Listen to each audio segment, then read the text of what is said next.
Hello and welcome to T3. Now, E3 is without a shadow of a doubt the biggest gaming event of the year, and it's usually the playground for Sony and Microsoft to try and beat Nintendo.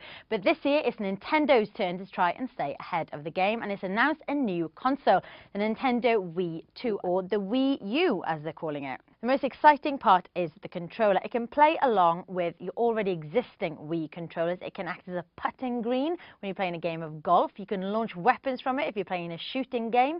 You can share your content just by flicking your wrist from the controller and it'll instantly appear on your TV screen. You can even draw on it. It all sounds pretty amazing.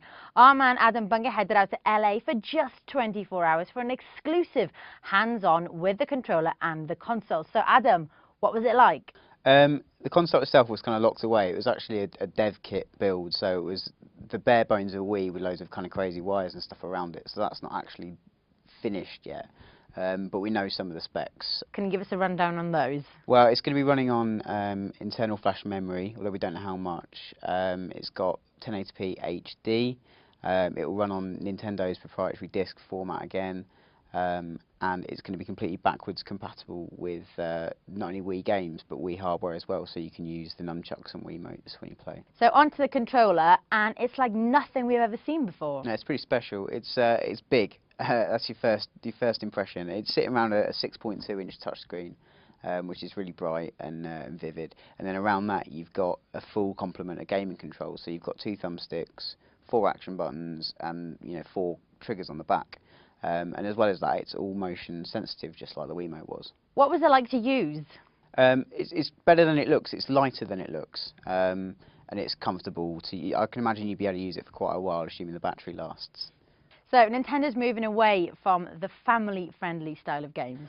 I think they're trying to be all things to all people. They said to me it's aimed to be something for everyone, and I think what they're trying to do is keep the family-friendly pick-up-and-play style of the Wii, but given that it's now got all the controls necessary for, like, sports titles and first-person shooters and stuff, they're definitely trying to kind of bring back some of the core gamers they might have lost. So you got to play with some of the games. None of them are going to be available at launch, unfortunately. But how were the graphics?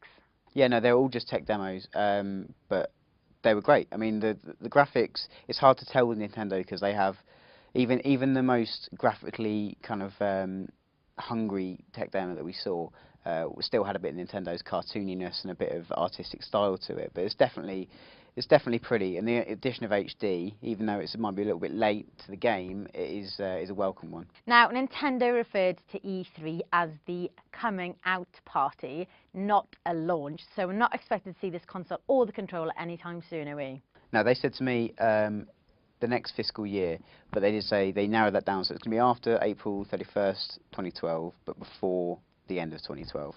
Get that date in your diary. Adam's written a full hands-on review of the Wii 2, or the Wii U as they're calling it. And for all the latest news, reviews and features on the Wii 2, keep it locked to T3.com.